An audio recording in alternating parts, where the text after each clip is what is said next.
Os Estados Unidos são a maior economia do mundo. Mas por quê? Hoje eu vou te explicar como os nossos colegas do Hemisfério Norte passaram de só mais uma colônia do Reino Unido aos manda-chuvas do cenário internacional. Vem comigo!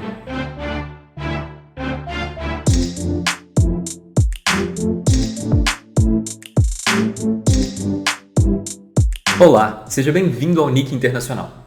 Meu nome é Bernardo Nicolau e serei o seu anfitrião.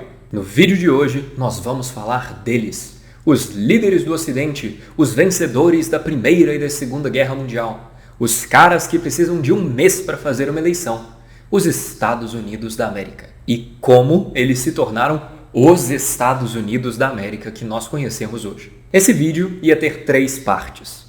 Aí eu vi que as partes ficaram muito grandes e resolvi fazer 3 vídeos. Esse vídeo é a parte 1 de uma série que vai te explicar como os Estados Unidos viraram a maior economia do mundo.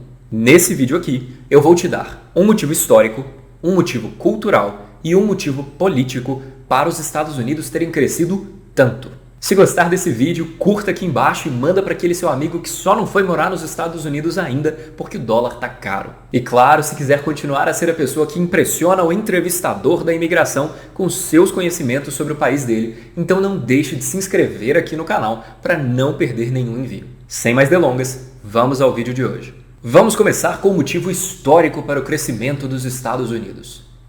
Guerras. Sim, guerras. Mas Bernardo, você sempre fala que guerras são caras. Como que eles poderiam ganhar dinheiro fazendo isso? Eu te explico, jovem gafanhoto. Você pode se lembrar das suas aulas de história que houve nos Estados Unidos uma guerra chamada de Guerra da Secessão. Essa foi uma guerra entre os estados do norte, industriais, e os estados do sul, agrários e escravocratas. Essa foi uma guerra para definir o futuro dos Estados Unidos. Se eles virariam uma federação sem escravos, como queria o norte, ou se os estados do sul iriam para o seu canto, os estados do norte iriam para o seu canto e cada um continuaria a fazer o que quisesse, como queria o sul. Os estados do norte ganharam e isso fez toda a diferença. À época, os estados do sul eram muito mais ricos que os estados do norte. Hoje em dia parece estranho que o campo tenha mais dinheiro do que a cidade, mas na época os estados do sul tinham mais armas, mais munição e mais recursos que os estados industriais do norte. Isso, pelo menos, no início da guerra. Quando você olha para o final da Guerra de Secessão, isso já tinha se invertido. O norte industrial já tinha mais armas, mais munições e mais recursos do que os estados do sul. E esse é o poder da indústria. Quando eu falo que os Estados Unidos ganharam muito dinheiro com guerras, é por causa desse poder industrial. Guerras são caras, isso é um fato. Mas elas são caras para quem? Elas são caras para o governo. É o governo quem paga os militares. É o governo quem compra os armamentos. E é o governo que paga as pensões às famílias dos militares. Mas quando o governo gasta esse dinheiro e se endivida, o que ele está fazendo é colocando esse dinheiro na mão dos indivíduos, das famílias e, em especial, das indústrias que produzem essas armas. E não só armas, claro. Todos os equipamentos que são utilizados na guerra. De rádios a equipamento médico, a macas, a uniformes, tudo isso entra na jogada. Para essas indústrias, guerra é a melhor queima de estoque possível. E claro, você pode vir com a onda thatcherista de não existe dinheiro público, existe dinheiro do contribuinte. Então, se o governo paga, indiretamente a população está pagando. Mas é diferente. Aí, a gente tem 2 tipos diferentes de países com relação aos impactos que eles sofrem pelos custos de uma guerra. Se um país não tem uma indústria capaz de surfar nas ondas da guerra e, portanto, tem que comprar de fora, ou depende muito pesadamente de auxílio governamental na economia, o endividamento de uma guerra pode ser fatal. E tem um outro tipo de país, que é o tipo de país dos Estados Unidos.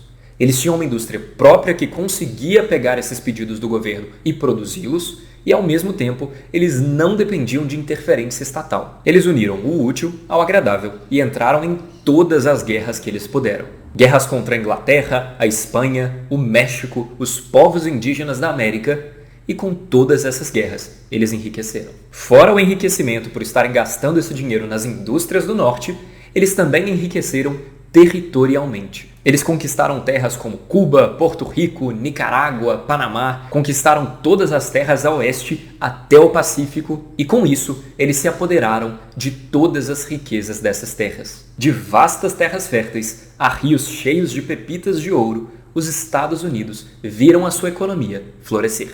Agora vamos ao segundo motivo do nosso vídeo, o motivo cultural para os Estados Unidos terem enriquecido e se desenvolvido tanto.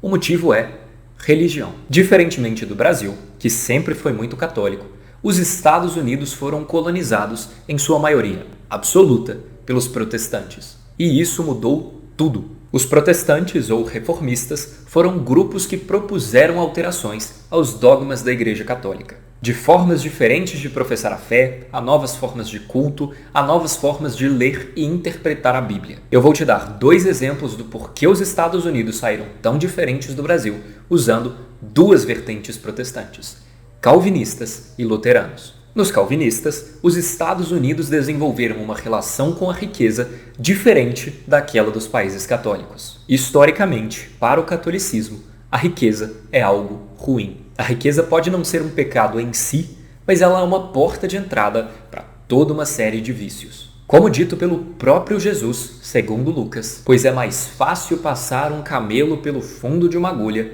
do que um rico entrar no reino dos céus. Isso sumariza bem a visão católica sobre a riqueza. O grande apelo do catolicismo, afinal, é a sua relação com a parcela mais pobre da população. Foi isso que fez com que o catolicismo crescesse tão rápido pelo Império Romano e o que fez com que ele se espalhasse tão rápido em uma Europa medieval. O próprio nome do catolicismo vem do grego katolikos, que significa, em termos gerais, universal. Universal, na Europa miserável da Idade Média, significa, para todos os efeitos, pobre. Para os calvinistas, a relação com a riqueza é completamente diferente. A riqueza é um sinal de que você foi escolhido por Deus. Ela é uma bênção e não uma maldição. E nessa interpretação, nós vimos resultados radicalmente diferentes. Tanto católicos quanto calvinistas trabalhavam duro, mas enquanto os católicos estavam preocupados em se livrar desse dinheiro por meio de obras da igreja, doações para os templos e obras de caridade, os calvinistas estavam preocupados em acumular riqueza. E como a economia nos ensina, só há investimento se há poupança. Porque os protestantes poupavam mais, eles tinham mais dinheiro para investir no desenvolvimento do próprio país. É mais complicado do que isso, claro, mas isso já te dá uma ideia. E aí vem também a contribuição dos luteranos. Lutero foi excomungado da Igreja Católica por alguns motivos. Entre eles, há 2 motivos que importam mais pra gente nesse vídeo. O primeiro deles é que Lutero traduziu a Bíblia do latim para o alemão. E o segundo deles é a ideia de que a entrada nos céus não depende das grandes obras da Igreja Católica, mas sim da relação do próprio indivíduo com as Escrituras e Deus por meio de sua fé. Vamos ao primeiro motivo.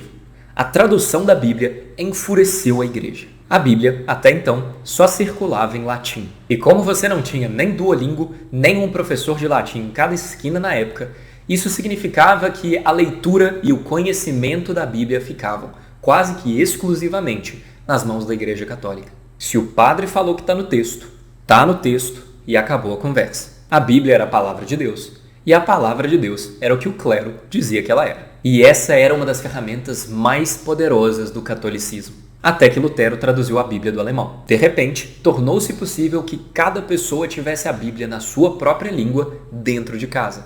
Porque do alemão ela foi traduzida para o inglês, para o francês e para várias outras línguas. E aí, se o padre dissesse que na Bíblia estava escrito alho, você tirava sua bíbliazinha de bolsa e falava: mas padre, aqui está escrito bugalho. Dá para ver por que a igreja não gostou, né? Mas o impacto disso é maximizado pelo nosso próximo ponto. Lutero defendia que o caminho para o céu era a relação da própria pessoa com Deus por meio da própria fé. Na visão de Lutero, a igreja não podia ensinar esse caminho e nem toda a caridade do mundo ia comprar um green card celestial. Agora, imagina que você, desesperado para entender como melhorar a sua relação com Deus por meio da fé, passa por uma loja que vende uma Bíblia na sua língua. Você nunca teve vontade de aprender a ler antes. Pagar um tutor só para aprender a ler filósofos aleatórios e textos épicos da antiguidade? Isso era coisa de aristocrata. Mas pagar um tutor para aprender a ler a palavra de Deus? E de brinde ganhar uma passagem para o céu? Aí sim. E foi assim que o luteranismo e as vertentes protestantes que dele vieram ajudaram a alfabetizar uma boa parte da população da época. E isso inclui a população dos Estados Unidos. E saber ler e saber interpretar faz toda a diferença para um povo. Faz a diferença porque ajuda a disseminar jornais e notícias. Faz a diferença porque permite que o povo conheça e use a lei escrita. Faz diferença porque permite mais eficiência para os negócios. E nisso tudo, os Estados Unidos ganharam. E na terceira e última parte do nosso vídeo, um terceiro motivo para a ascensão econômica dos Estados Unidos. Dessa vez, um motivo político. América para os americanos. A famosa política de cada um no seu quadrado que nós chamamos de Doutrina Monroe de 1823. Essa doutrina pregava duas coisas. A primeira é que europeus não deveriam tentar interferir na América. E a segunda é que os Estados Unidos não tentariam interferir na Europa. América, aqui, significa mais o continente americano do que os Estados Unidos da América. E isso chegou ao ápice no início do século XX, com Theodore Roosevelt e a política do Big Stick, ou Grande Bastão. Basicamente, os Estados Unidos se comprometeram a evitar que o Reino Unido, ou qualquer outra grande potência europeia, criasse ou mantivesse colônias aqui no continente americano. Isso ao mesmo tempo em que os estadunidenses trabalhavam para se tornar a maior potência do continente. E isso significou o quê? Isso mesmo, caro espectador, mais guerra. Haiti, Nicarágua, Panamá, Porto Rico, Cuba, Chile, Venezuela, Colômbia. Bingo!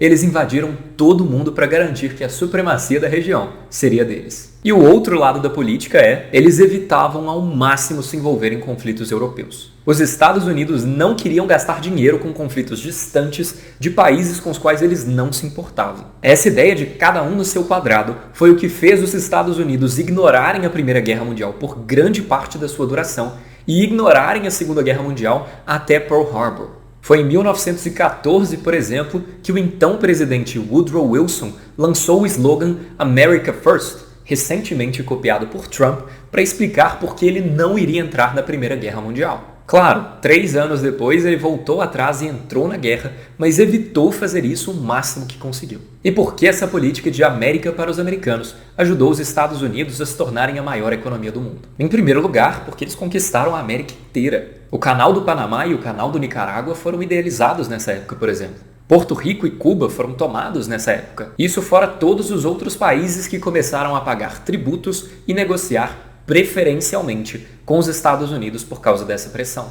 inclusive o Brasil. E em segundo motivo, a doutrina Monroe tornou a diplomacia dos Estados Unidos mais barata. Sem compromissos grandes no estrangeiro, sem promessas para pessoas de fora, os estadunidenses focaram em organizar a própria casa primeiro. E isso fez com que eles entrassem na Primeira e na Segunda Guerra Mundiais com uma das maiores capacidades industriais do mundo. Mas isso nós vamos trabalhar no segundo vídeo da série, quando eu for falar da Primeira e da Segunda Guerra e de como os Estados Unidos lucraram a beça com tudo o que aconteceu. Cenas dos próximos capítulos aqui no Nick Internacional. Esse foi o vídeo dessa segunda-feira, espero que você tenha gostado. Se gostou, então, por favor, deixa o seu like aqui, manda para aquele seu amigo que você sabe que vai curtir esse vídeo e não deixe de se inscrever aqui no canal para não perder nenhum envio sobre temas do Brasil e do mundo. Obrigado e vejo vocês na sexta-feira com o próximo vídeo do canal.